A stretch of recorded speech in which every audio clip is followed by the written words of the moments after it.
தமிழ்நாட்டில் கொஞ்ச நாளாக பரபரப்பை கிளப்பின ஜனநாயகன் படத்தை ஸ்ட்ராங் ரூமில் உட்காந்து தனியாக பார்த்துருக்காரு இங்கே ஒரு வாலிபர்.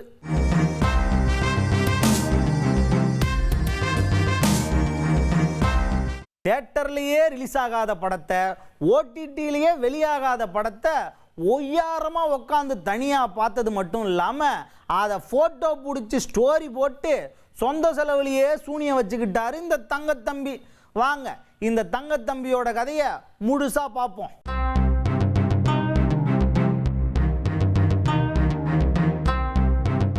எலெக்ஷன்லாம் சிறப்பாக முடிஞ்சு மே 4ஆம் தேதி யார் ஆட்சி அமைக்க போறாங்கன்னு தெரிஞ்சுக்கக்கூடிய ஒரு முக்கியமான நாள், வாக்கு எண்ணிக்கை நாள். அந்த நாளுக்காக தமிழ்நாடே இப்போ பரபரப்பாக காத்துக்கிட்டு இருக்கு. வாக்குப்பதிவான பெட்டிகள் எல்லாத்தையும் பத்திரமான இடத்துல சிசிடிவி கண்காணிப்போட அதுக்குன்னு தனி காவலர்களை போட்டு சிறப்பான முறையில் பாதுகாத்துட்டு வருது நம்ம தேர்தல் ஆணையம்.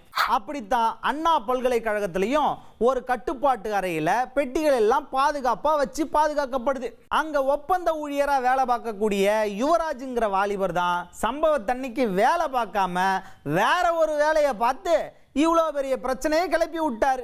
ஜனநாயகன் திரைப்படம் சென்சார் பஞ்சாயத்தில் சிக்கி இன்னைக்கு வரைக்குமே வெளியாகாம இழுபறியிலேயே இருக்கு.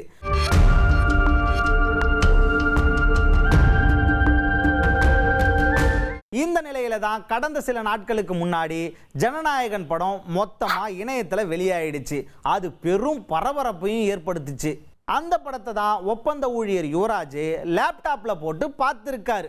அதுவும் எங்க வாக்குப்பதிவு பெட்டிகள்லாம் வைக்கப்பட்டிருக்கிற கட்டுப்பாட்டு அறையில் உட்காந்து, கண்காணிப்பு அறையில் உட்காந்து காவல் காக்கிற வேலையை பார்க்காம யுவராஜ் என்ன பண்ணார்னா ஜனநாயகன் படத்தை பார்த்து வைப் ஆகி அதை ஒரு ஃபோட்டோ எடுத்து ஸ்டோரியாக போட்டு விட்டார்.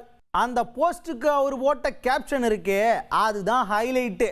ஓட்டு பெட்டி வர்ற இடத்துலையும் தளபதி என்ட்ரி தான் அப்படின்னு மாசா கேப்ஷன் போட்டிருந்தாரு.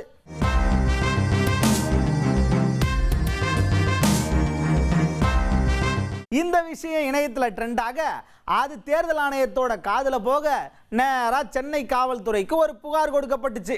இதை விசாரணை பண்ண போலீஸார் போஸ்ட் அப்பா போடுற போஸ்ட்டு வா நாங்கள் போடுறோம் சிறப்பான போஸ்ட்டுன்னு அப்படின்னு கொடுங்கையூர் போலீஸார் என்ன பண்ணியிருக்காங்கன்னா யுவராஜை கைது பண்ணி சிறப்பாக விசாரிச்சுட்டு வராங்க. எந்த பிரிண்ட் வந்தாலும் பரவாயில்ல, எங்கள் தளபதி தரிசனத்தை நாங்கள் தேட்டரில் தான் போய் பார்ப்போன்னு ரொம்ப ஸ்ட்ராங்காக வெயிட் பண்ணிக்கிட்டு இருக்க தளபதி ரசிகர்களுக்கு மத்தியில் இவர் என்ன பண்ணியிருக்காரு பாருங்க. ஸ்ட்ராங் ரூம்லேயே உட்காந்து சட்டவிரோதமாக வெளிவந்த படத்தை ரொம்ப தைரியமாக பார்த்து அதையும் போஸ்டாக போட்டு இப்படி வசமாக சிக்கி மாட்டிக்கிட்டார். இவரை என்னன்னு சொல்கிறது. சரி, இத்தோட கடையை சாத்திட்டு நான் கிளம்புறேன். மீண்டும் உங்களை சந்திக்கும் வரை டாடா பாய் சொல்லிக்கிறது நான் உங்கள் அருண் பாண்டியன்.